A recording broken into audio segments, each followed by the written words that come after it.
Hi, welcome back to My Perspective. I'm your host, Shelby Wright, and I'm so excited to be talking to you today. We're going to be talking all about mold toxicity and how to detox it from your body. I just found out that I have mold toxicity maybe a little over a month ago. I wanted to take you guys along with me during this entire journey. Not only will I be posting it here, but eventually I will be doing a day-by-day on social media of TikTok and maybe Instagram. So make sure you're following the Instagram, the TikTok. The Instagram is My Perspective Pod, and then the TikTok is Shelbright. That's where I give you guys all the daily updates, weekly updates, and let you know when a new pod episode is out. But also share the pod with a friend, post it on social media. It all helps, and I appreciate it so much. So for the segments for this week, I kind of failed on the segments last week because I didn't pre-plan it. Don't worry, I got you. First off, my update, which I forgot to tell you last week, I actually got a mole removed, and it's directly on my forehead, just like fat in the middle. I was kind of made fun of it, and then kind of not made fun of it my whole life. Pretty much came in middle school, and then slowly over the years, it's gotten bigger and bigger, and then recently I've just been noticing it a lot more. Not only did I hate people commenting on it, whether it's like I'm at the grocery store and they're like, oh, where'd you get that mole? Because they're Indian, or someone asking me if I'm Indian, or making fun of me because it's spat in the middle. I don't know. I was just like didn't like it. So I went to a dermatologist to just get all my moles checked out, and there was a few moles on my body he was quite concerned about because of the coloring or the size, all those types of things. Pretty much my forehead was cosmetic, but he was telling me since it's sun damage, it was only going to get bigger. And that concerned me because it was already bigger than it was in middle school. It significantly grew a lot. So he pretty much said, like, if I got my back one biopsied and it had cancer cells, I'd most likely have to get my forehead one removed. But Kaiser is not necessarily the best at preventative care, and also sometimes not the best people to do facial surgeries, you know? So I pretty much took it into my own hands and decided if it's gonna get bigger, that means the scar's just only gonna get bigger, so I might as well get it removed. Luckily, my aunt has been going to this guy for 30 years, and one of my good friends actually works there, so I got a nice little discount, and I'm getting my stitches out tomorrow, so that'll be super exciting, and I just have to keep it out of the sun, do red light, make sure it's very moist all the time. Hopefully there won't be a very big scar. So I'm actually currently going through all my TikTok drafts and posting a lot of videos I for some reason never posted. So for a while you'll still see my dot in the middle of my forehead, but soon enough you'll start to see that I don't have my dot, and then that's how you'll know it's a current video. Besides that, another update I have is for the past, I would say 3-4 weeks, I have been going to my chiropractor, and where I also got my mold test results. They have this cell therapy chair that I've actually been doing since I was a gymnast. And basically, from what I understand, is it breaks up all your scar tissue and regenerates the dead cells in your body, helps with recovery, with injuries, with health issues, and it is so cool. I have been doing it since I was a gymnast because I have broken my ankle before, and instead of healing in, let's say, 8 weeks, I healed in 4 weeks and was back on the floor competing, which is insane. I try to tell everyone they need to do this. Basically, they got this chair and it's a trial, so I got 7 free sessions, which is almost equivalent to $700 for free. Obviously, I was going to take that chance as soon as I could. I basically had been going for twice a week for 7 sessions. Tomorrow is my last session, which I'm really sad about, but also I'm going to be glad because it's almost an hour from my house, so I'm really glad to not be driving 4 hours extra a week for that. But, you know, I'm saving a lot of money. I feel a difference in my body. I feel just very rejuvenated. I usually fall asleep too. My obsession of this week has been journaling. I probably said that recently. Honestly, my brain has been going crazy at night, so I've been journaling. I've been very creative recently and have so many ideas for my social media, for the podcast, just my goals in life in general. And I honestly kind of equivalent it to not working a normal 9-to-5 at a desk. I think that really suppressed all my creativity, and I feel just a little bit happier recently. I've only not been working, I've been working for my brother, but I haven't been working like a corporate job for maybe 3, I think this is week 3, so maybe almost a month, which is weird to say also. Okay, and then I'm trying to keep this short because this episode is going to be a long one. Then my dislike recently has been the wind. It is so windy in Orange County. I'm pretty sure it is the Santa Ana winds going on, but I came home because it was raining, so I put my tree that was accidentally outside during the rain to dry outside, and then I came home from work and it was on the floor, tipped over. The wind just makes my skin dry, my lips chap, my hair is everywhere. It's weird weather. I don't like it. I'd rather it be cold or hot, not windy. It's not my thing. That's pretty much it. I think there's nothing. This week is Thanksgiving, so happy Thanksgiving, happy Turkey Day.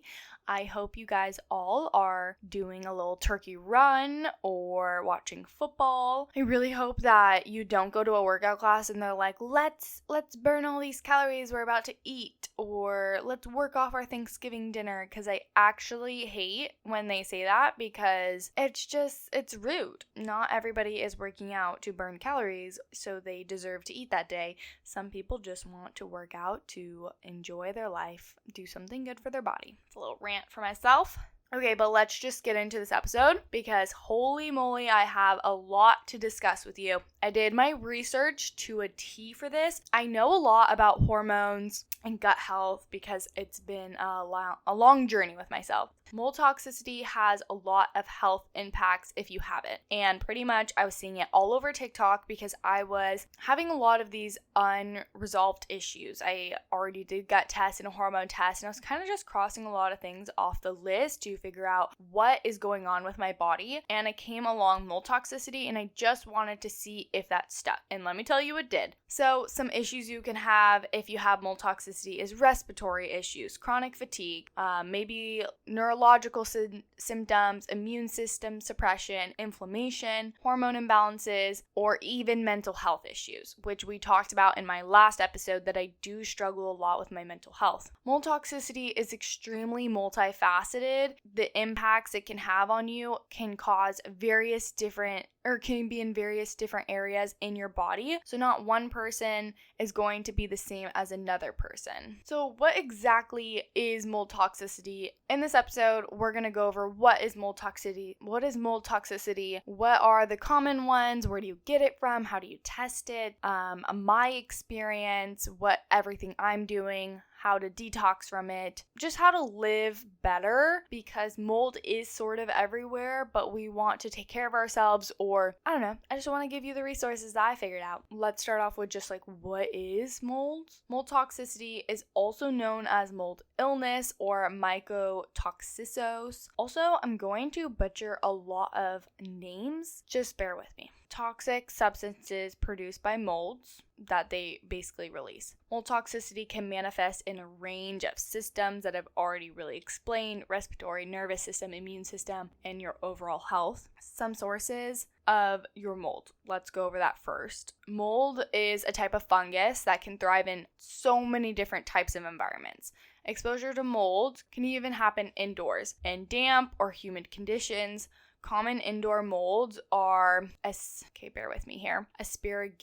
Penicillium, and Spatch-Broder black mold. There's also water damage in buildings that can cause mold, or leaks. If it rains and your house is being built while it's raining, you have a high chance of having mold in your house because it didn't obviously dry out right away.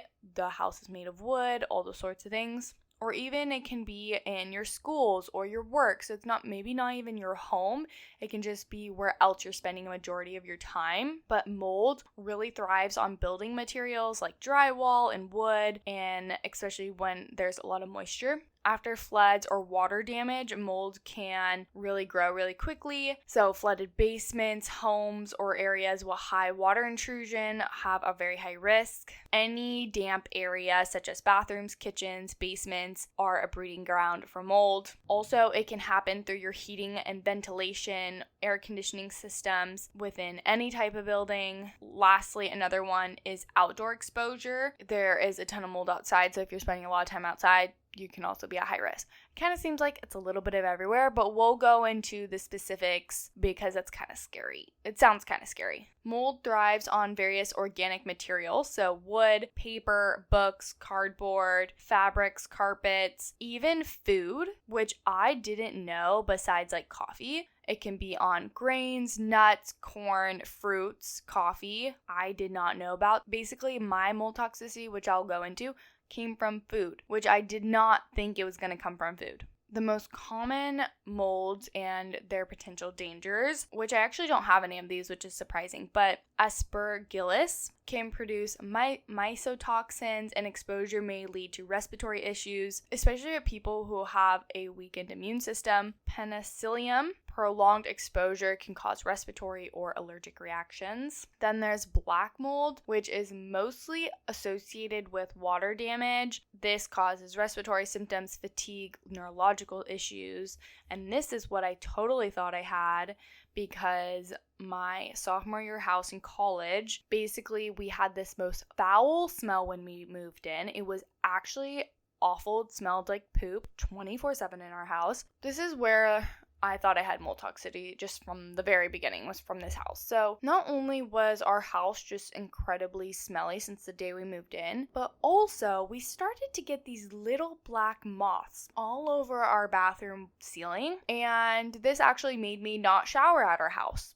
ever. I showered at other people's houses because it just piqued my OCD of contamination and dirtiness, so I just wouldn't shower there. But I looked up these moths because I was so confused why they were there, and our landlord blamed it on us and said that our house isn't ventilated because we don't open the windows or stupid stuff like that. And I actually screamed when I saw the picture of these moths on Instagram or on Safari. These moths actually were drain larvae that then produced moths. And that makes me want to vomit right now. Pretty much, we ended up talking to the guy who does the plumber. And he basically told us, yeah, so before you guys moved in, I didn't expect an inspection on the house. And there's actually a giant pool of water underneath your house. Like, we could go swimming. It's like sewage water or rainwater. But if you think about it, water under a house, one, is so illegal to rent to people. 2, that's where the larva came from. And if it's wet, there's mold. That's just why I equivalated. And he said he got it pumped out, but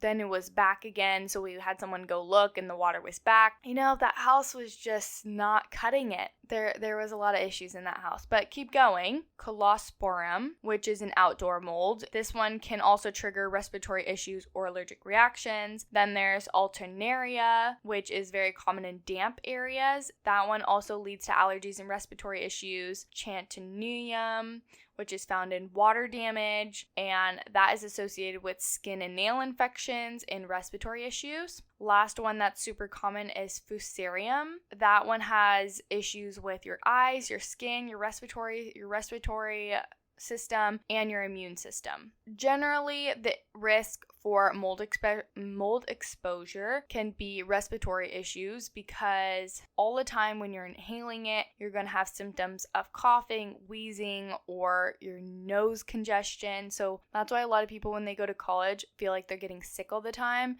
And it's because maybe their dorm has mold in their ventilation or something. Then there's allergic reactions. Some people will get sneezing, itching, skin rashes.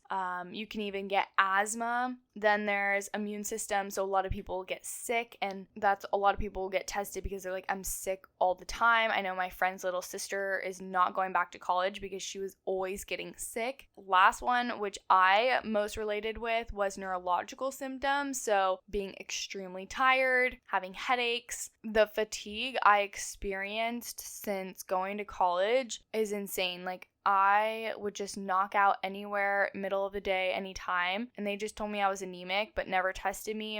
And I still, to this day, really struggle with fatigue.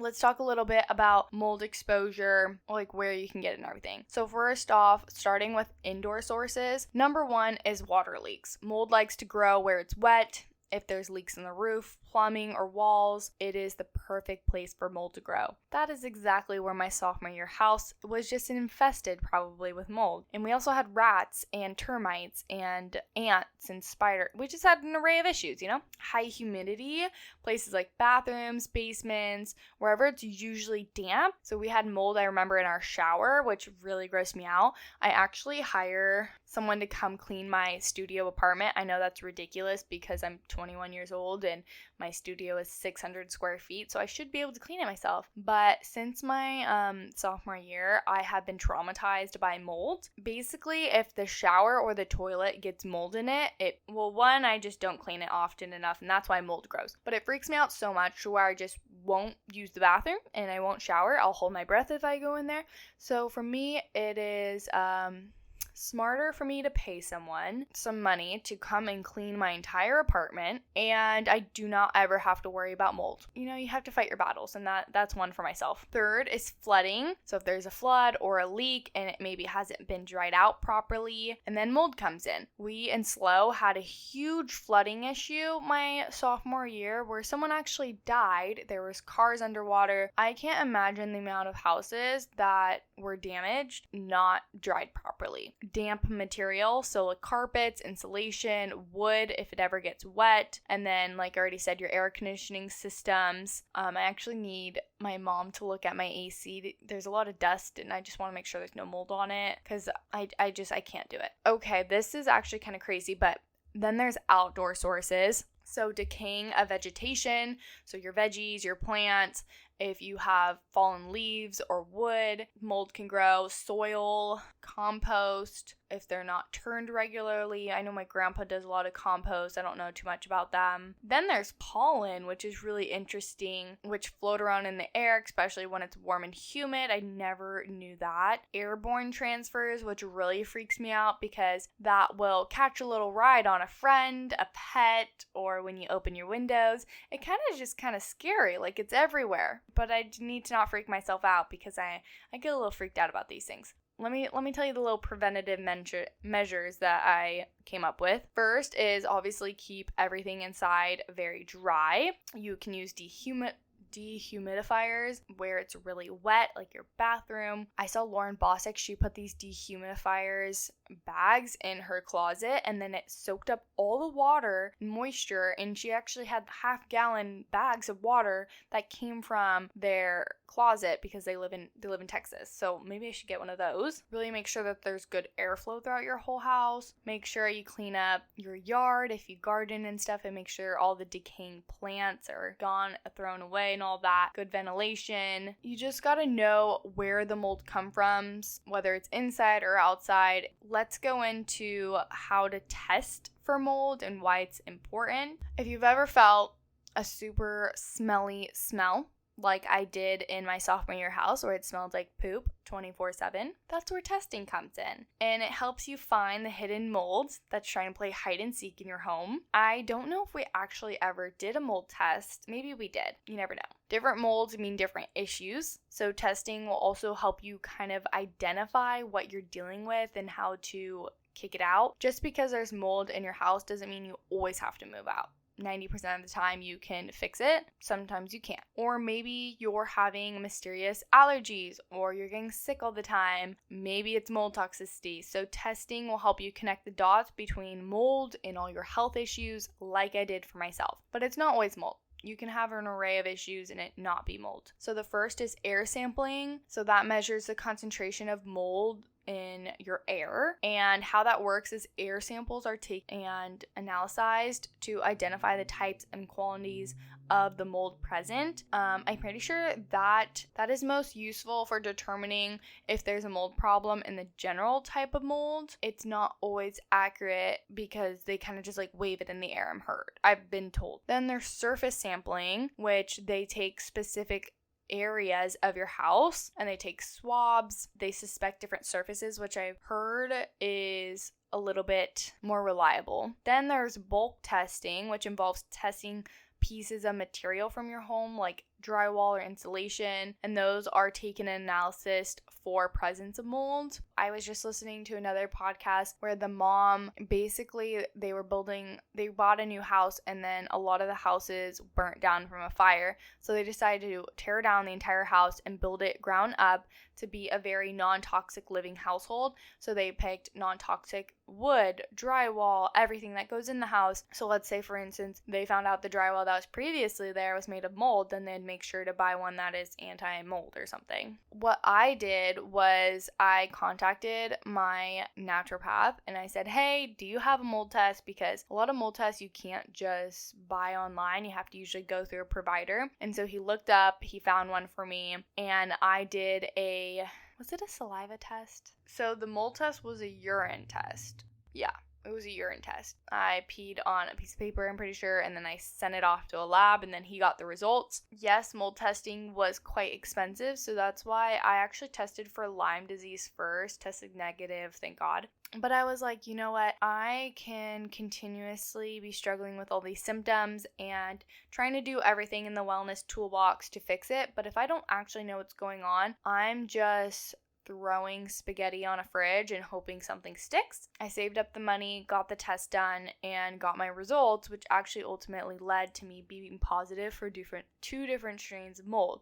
So whether you're battling a very gross smell in your house, or you're just curious about what's in your air, or you're having any sort of health issues that correlate with some of the symptoms, I think it's important if you do some type of mold test and maybe see how it checks out. Have you ever felt off, but you couldn't really put your finger on it? That's exactly how I felt. I'm going to explain to you a little bit of like how these mold symptoms come up. So physical cues is sniffling and sneezing, or even it can be coughing and wheezing. Then there's itchy skin, redness and rashes, eye irritation, watery eyes or itchy eyes, headaches, fatigue. I swear I was tired all the time. Also, I had such bad brain fog. I just couldn't think clearly. I couldn't remember what I was thinking. I would pause halfway through conversations. My friends would just be like, Shelby, what is going on? You also can be experiencing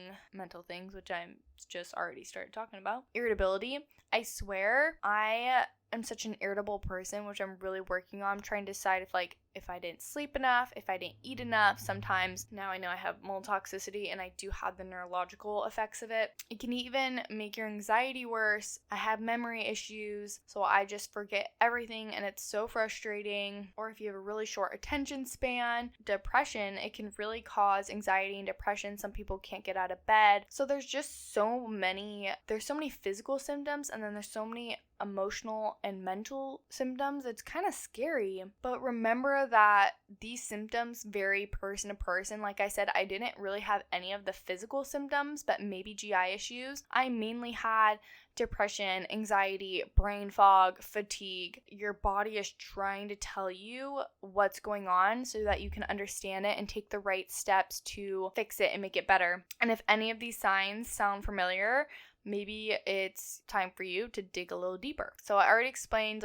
personally what my symptoms were. Also was balancing with hormone issues. I actually haven't gotten my hormones tested in over a year, and I'm really interested in doing that, but that is not on the priority of the list right now because it is so expensive. I pretty much just wanted to start checking things off the list. So I started with hormone test and gut test, and then I did a Lyme test, and now I did a mold test. Honestly, I'm gonna be doing I think it's a 3 to 6 months detox process for the mold, and then if I still don't feel better after that, I'm going to dig deeper and then test for something else, but I think this one's going to work. So I had really bad joint pain, and that's pretty much what was driving me to get this test, because joint pain is very common in Lyme disease, but I didn't have that. And then I heard a lot of people have joint pain from mold. My joint pain has significantly gone down to where I usually don't even notice it some days. I haven't changed too much in my life since then. So it's I don't really know what happened. So I got tested, and I tested positive for Zerolone and Trifacin, and we will go into that a little bit, but I want to talk about the supplements that my protocol is doing. So So pretty much I'm taking 3 to 4 supplements, I think. I'm supposed to take them about every single day, and every couple weeks I'm switching them up. My protocol, I don't have the sheet of paper in front of me. I cannot find it. I'll go over what I remembered. So the first one is a supplement called GI Micro BX, and that is a proprietary blend of nutrients and botanicals such as berberine, burberry extract formulated to support a healthy microbiome by promoting a normal balance of beneficial bacteria like fungi, yeast, and other microbes in your stomach. And then the botanicals in the blend assist in the growth of beneficial gut flora and proper nutrient absorption. Other benefits of this supplement is reduce gut symptoms, and it also contains magnesium and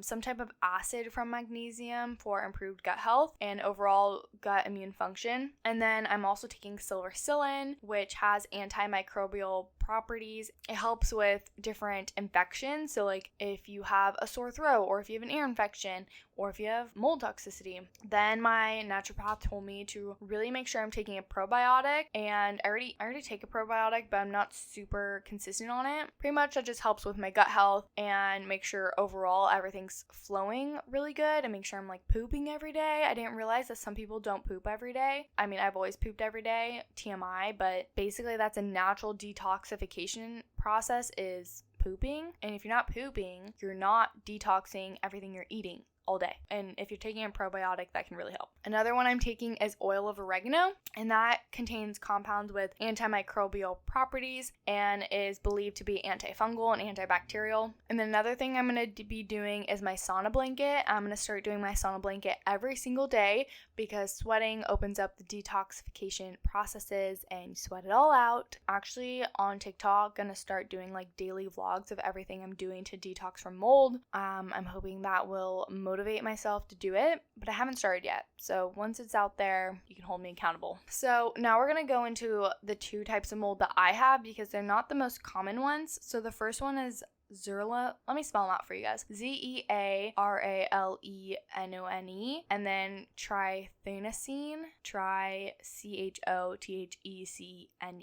if you guys want to look that up. So the first one is usually common in crops like corn, wheat, barley, oats, and other grains. And I'm actually completely gluten-free. I'm pretty much allergic to gluten for over a year and a half now. And so I don't eat wheat, barley, or rye, and that's some of them, but I do a lot of gluten-free things are made with oats and corn. This is known for mimicking estrogenic effects, mimicking the activity of the hormone estrogen. This can really affect your hormone balance and also leading to long-term issues of reproductive issues. So like that's like crazy. Hopefully I doubt I have that.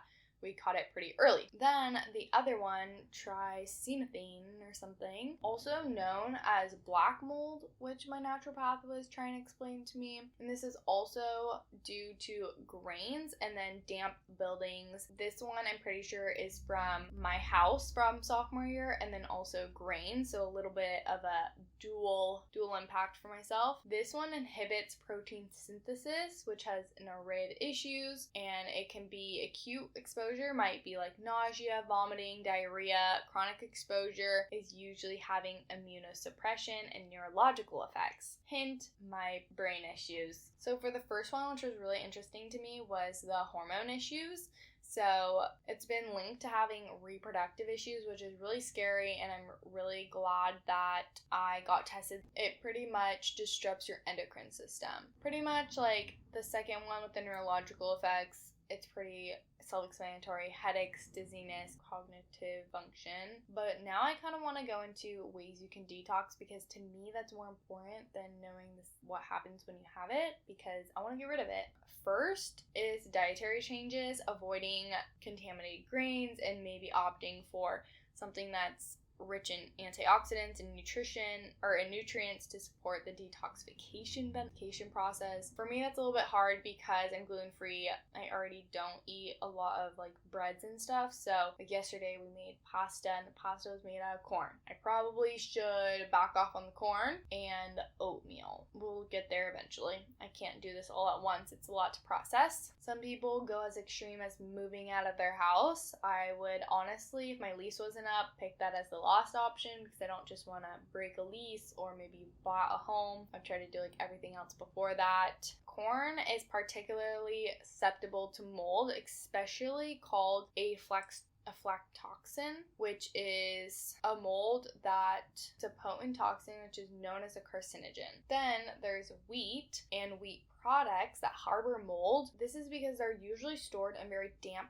conditions. Then there's barley and rye. This one kind of sucks. It's nuts. Certain nuts like peanuts, almonds, pistachios are very susceptible for the contamination. Dried fruit, if improperly dried and stored, can develop mold. Grapes in particularly can be affected. Coffee beans, which I already knew about because my parents buy bullet coffee because it's anti-mold. It's because mold are usually in very humid conditions in the growing and processing phase. So now let's talk about prevention, because we all want to eat dried fruit and breads and coffee.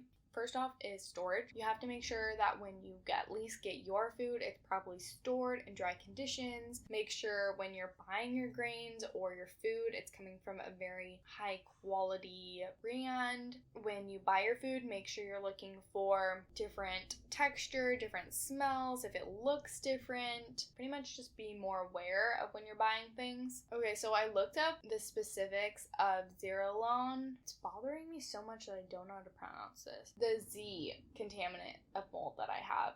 I was looking up at how it mimics estrogen because that was very interesting to me and how that impacts the female body. And pretty much it says that it looks a lot like estrogen, which is the female hormone I was talking about. It does this by attaching to the estrogen receptors in your body, and this really disrupts the endocrine system, which handles all your hormones, and it can honestly just really mess up how your body functions normally. Too much estrogen activity, whether it's from natural estrogen or mimicking the substances like that mold, causes issues long term for your reproductive health. So if you're having trouble getting pregnant, that can be from having too much estrogen-like things in your body, and it can be hard to have a baby, or even some studies say that substances acting like estrogen will raise your chances of getting cancer. Basically, knowing that just makes us look at the quality of our food better, keep an eye on it, and make smarter food choices to keep our hormones balanced and our bodies healthy. But now let's talk about detoxifying from all this mold exposure and what exactly am I going to do. Here are some tips that I have come up with.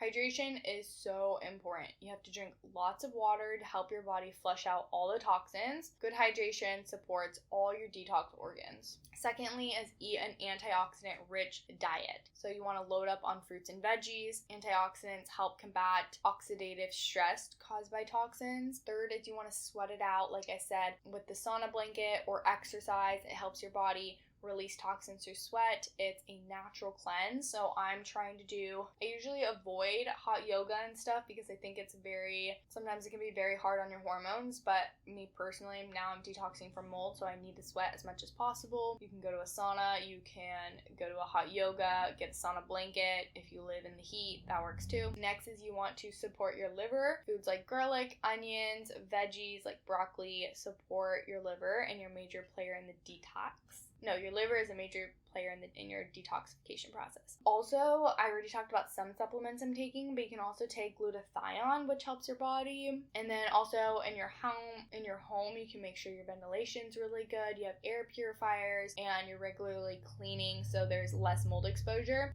Hire someone to come clean your house if you don't want to do it. Some anti-inflammatory foods that can really help are turmeric, ginger, omega-3 rich foods, so salmon and chia seeds. Really reduce your intake of grains like corn, wheat, barley to minimize the exposure. I think I'm going to take on that one pretty heavily. Activated charcoal is a natural detoxifier, and that can help bind and remove toxins in your body. Some lifestyle adjustments you can make is making sure you're getting quality sleep, because your body naturally detoxes when you're sleeping, and if you're not sleeping enough, your body can't do that. Making sure you're managing your stress, regular exercising, getting all that sweat out. Another thing I'm going to be doing is lymphatic drainage. I've talked about lymphatic drainage so many times, But pretty much the lymphatic system is like your body's garbage disposal and recycling center. It has a lot of vessels and nodes that help eliminate waste and toxins. So unlike the circulatory system with the heart as a pump, the lymphatic system relies on muscle contractions, breathing, and body movements to circulate the lymph fluid.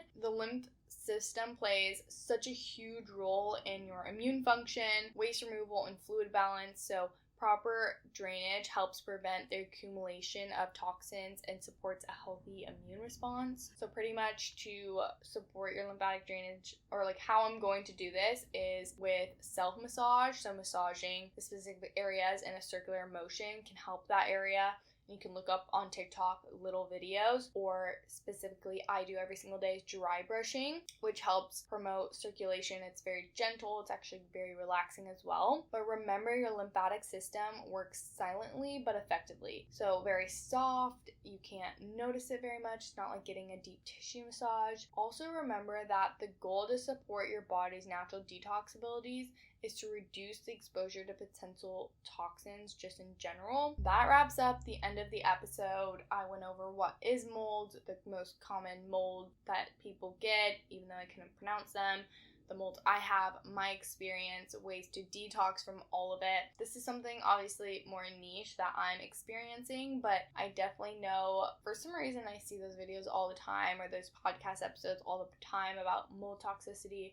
But I wanted to give you guys a very granular step-by-step of the whole process and like what it is and everything I'm doing. I want to repeat what I'm doing. First off, I had the exposure, I had the symptoms, I got tested. Now I'm going to start the detox process with supplements, sauna, lymphatic drainage, all those things, hydration and sleep. To me, this is a very fun project that I'm going to get started on. I always love a fun project. Every year, like last year, I was balancing my hormones and my gut health, and now it is mold. Obviously, I wish I didn't have these issues in the first place, but it's a process. So I hope you guys enjoyed the episode. If you have any questions, feel free to DM me. If you have experienced any of these, I'd love to hear your experience and what has helped for you. And if you have any questions about it, please feel free. Share the episode with your friends on social media. And if you could also give the show 5 stars, that would be so great. But I'll talk to you guys next week. Happy Thanksgiving, and I hope you have such a great time with friends and family. Bye, guys.